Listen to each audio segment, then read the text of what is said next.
एकूण आतापर्यंत पूर्ण लागवड खर्च किती झालेला आहे त्यामध्ये ड्रिंचिंग खतं वगैरे? ड्रिचिंगचा समजा 7,000 8,000 आलेला आहे.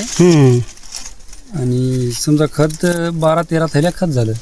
तर टोटल 30,000 रुपयाच्या आसपास आपला टोटल खर्च झालेला आहे. त्यामध्ये रासायनिक खतं, फवारण्या, ड्रिंचिंग आहे की नाही? 30,000 रुपयापर्यंत. आणि या 30,000 रुपयाच्या हिशोबाने आपलं जे उत्पन्न आलेलं आहे एकदम नंबर 1 मध्ये आलेलं आहे.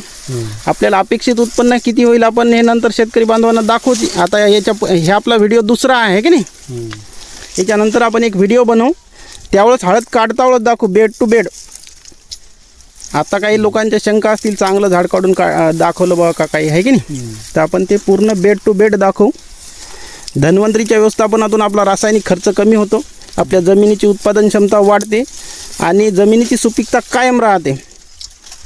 अधिक माहितीसाठी धन्वंतरी डिस्ट्रीब्युटर्स अमोल गांजरे यांच्याशी संपर्क साधा. पार्सल सुविधा ऑल महाराष्ट्र उपलब्ध आहे आणि हळदीमधल्या कुठल्याही समस्येसाठी संपर्क साधा. आपले कोणताही सण, कंदसड, करपा वगैरे, आता हे हळद पडायची वेळ झालेली आहे तरी पण करपा वगैरे नाही. आता थोडं आता बघा तुम्ही करपा, आता हे हळद पडायचं टाइम हळद पाणी तोडलं ना, पाणी तोडायला. बरं हे दाखवा, ही जी शेंग आहे की नाही आपण लागवड केलेली शेंग आहे, ही मोडून दाखवा.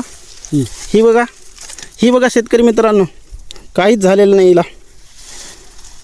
कोचा जे फंडा आहे ते कोचा म्हणजे आपल्याकडे होतच नाही.